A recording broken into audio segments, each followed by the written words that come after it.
Ada satu cerita menarik yang mungkin kita bisa pelajari. Ini cerita tentang ketika Elia menyuruh bujangnya untuk melihat ke arah laut. Bujang itu pergi dan kemudian dia kembali dengan laporan. Tidak ada apa-apa. Lalu kemudian Elia memerintahkan bujangnya lagi untuk pergi sekali lagi dan melihat ke arah laut. Jadi di dalam ayat itu dikatakan bahwa Elia menyuruhnya sekali lagi. Jika kita renungkan kisah ini, maka saya bisa bayangkan bahwa bujang Elia itu bisa saja jengkel. Kenapa? Menurut saya paling tidak ada 3 alasan.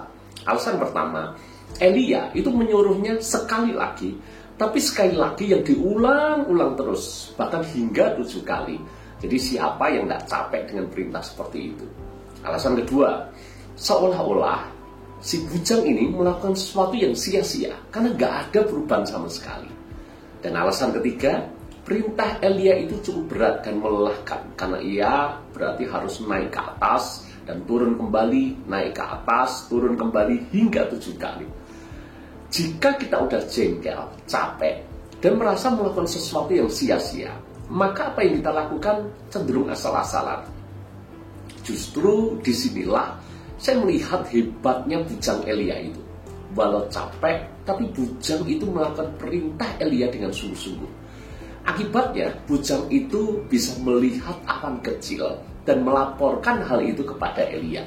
Dan dari awan kecil itulah akhirnya turun hujan yang sangat lebat. Apa yang bisa kita pelajari dari kisah ini? Sebagaimana hujan yang lebat berasal dari awan yang kecil, maka hal-hal yang besar juga lahir dari perkara-perkara kecil yang tampaknya sepele, tampaknya remeh, tampaknya seringkali diabaikan oleh kebanyakan orang. Cuma masalahnya ini, banyak orang tidak melihat awan kecil itu. Kenapa nggak melihat? Karena sering merasa bahwa yang dilakukannya itu sia-sia, karena tidak memberi dampak apa-apa. Padahal apa yang dilakukan sebenarnya nggak ada yang sia-sia. Hanya belum saja dia melihatnya. Hari ini bisa saja kita sedang mengalami seperti bujang Elia itu.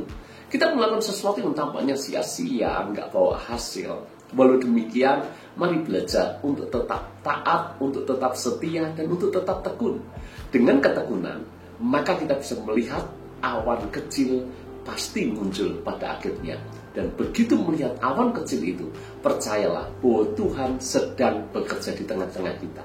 Yakinlah bahwa dari hal yang tampaknya kecil akan lahir perkara-perkara besar.